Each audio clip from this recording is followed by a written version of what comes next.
Well, the wind's not quite as strong as the Sunday-Monday peak wind gust, but we're still clocking gusts that are reaching 45 to nearly 50 miles an hour in some spots. A gust of 47 out at Cove Point. Camp David up in Catoctin Mountains gusting to 45. BWI Marshall this afternoon had a wind gust to 44. The Key Bridge, Owings Mills all gusting over 40 miles an hour. Same thing out at Hagerstown. Tolchester Beach and Graysonville almost to the 40 mile an hour wind gust speeds. The same thing out in Howard and parts of Carroll counties as well, upper 30s to nearly 40 mile an hour wind gusts. Now the temperatures haven't been all that bad. 54 degrees for a high just after noon today. That's a good 9 degrees above average, but when you factor in those winds, it feels a lot colder, and some chillier air is beginning to move into the state now. It's down to 23 at Oakland and 40 in Hagerstown, while it's still 46 at Ocean City, 46 at Salisbury. But with those strong northwest winds, this is what it feels like now. The wind chill becoming a factor. Wind chills dropping into the teens out in western Maryland, and it feels like it's freezing or below just to the north and west of Baltimore. So the winds will be making it feel quite chilly tonight as that cold air sweeps back in, accompanied by a couple of snow showers and snow flurries, especially out in the higher terrain to the west of us.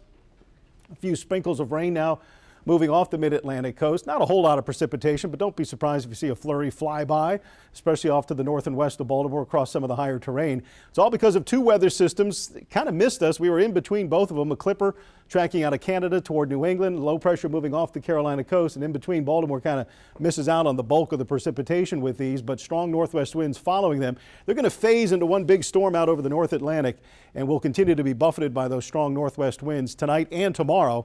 High pressure sitting off to the west of us will be building in with less wind and warmer temperatures. Look at the mild air out here over the central part of the country, even up to Great Falls, Montana, into the 60s, almost 70 at Rapid City, South Dakota.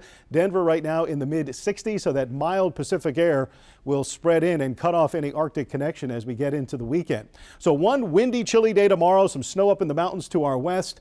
It'll feel like winter tomorrow, and after that, spring is really going to come on strong here going into the upcoming weekend. And you can see dry weather anticipated on Futurecast right into the upcoming weekend. 25 to 32 tonight, feeling colder with a brisk northwest wind. And the normal low is 27, so we're actually going to be near normal. Tomorrow, 39 to 44. It will be chilly and it'll be windy, so kind of masking the warmth that's coming our way. Tomorrow will be a little on the chilly side. There's a gale warning on the bay for the morning hours tomorrow, gusts to 35 knots out on the open waters of the bay.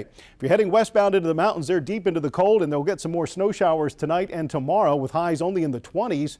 And then getting a warm-up started on Friday, but it looks like tonight and tomorrow they'll pick up another couple of inches of snow on the highest ridge tops out in Garrett County, maybe even into western Allegheny County. Over on the eastern shore tomorrow, a windy 41 and then 45 with sunshine Friday, and probably up into the 50s and 60s going into the weekend on the shore.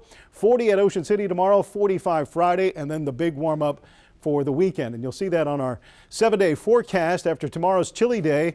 Not as cold and less windy on Friday, and then 60 Saturday, 65 Sunday, President's Day Monday, mid to upper 60s with some sunshine.